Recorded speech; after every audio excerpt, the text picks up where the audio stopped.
Officials in Kyiv say an infant and a young woman were killed in Russia's latest strike on Ukraine, the largest aerial assault of the war so far. Ukraine says more than 800 drones were launched, as well as 4 ballistic missiles and 9 cruise missiles. The early morning barrage hit several residential buildings in Kyiv, wounding more than a dozen people. A fire broke out after drones hit the building that houses the Prime Minister's office and other ministries. It's the first time the government building has been hit. Ukrainian President Volodymyr Zelensky called the attack a deliberate crime and prolongation of the war. I want to bring in CNN's Paula Hancock, who joins us now with the latest. So, Paula, the scale and the targets of the attacks, how significant is this?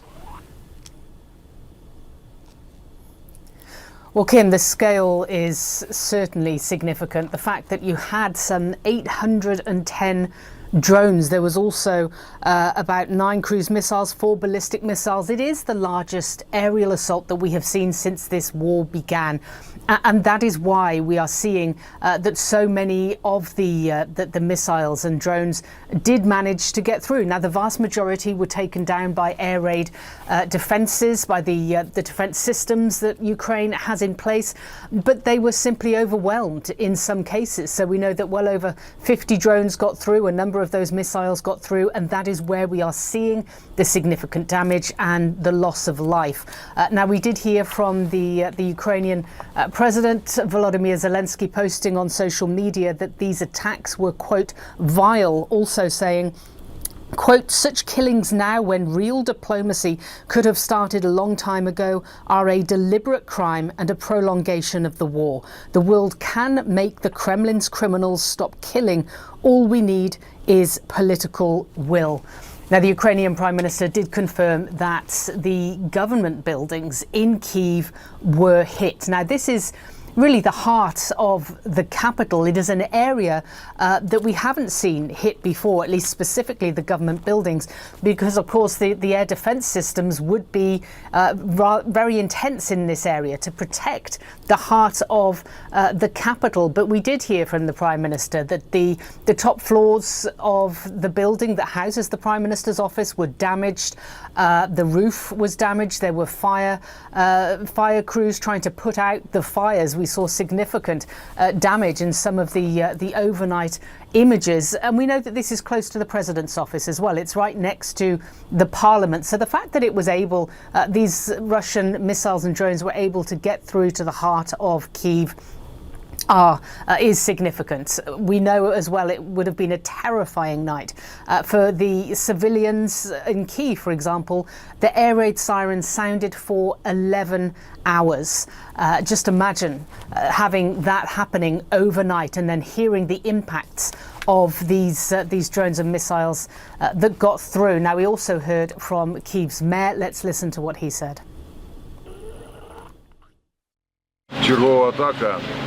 Yet another attack.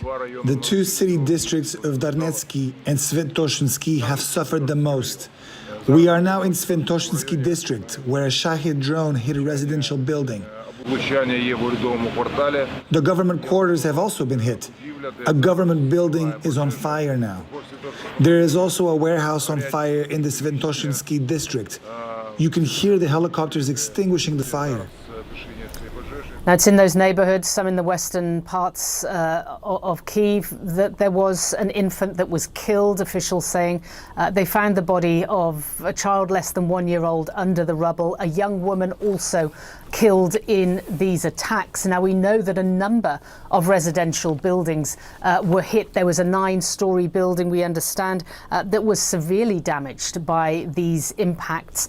There was also a 16-story building where the top 2 floors were on fire. So this was a significant attack. It's been described by the Prime Minister of Ukraine as a massive attack. And it wasn't just in the capital, it was across the whole of the country. In fact, in western Ukraine, we know that Polish aircraft was put on standby as they were concerned that some of those attacks were close to the Polish border. Kim? All right, appreciate that. Paula Hancock, thanks so much.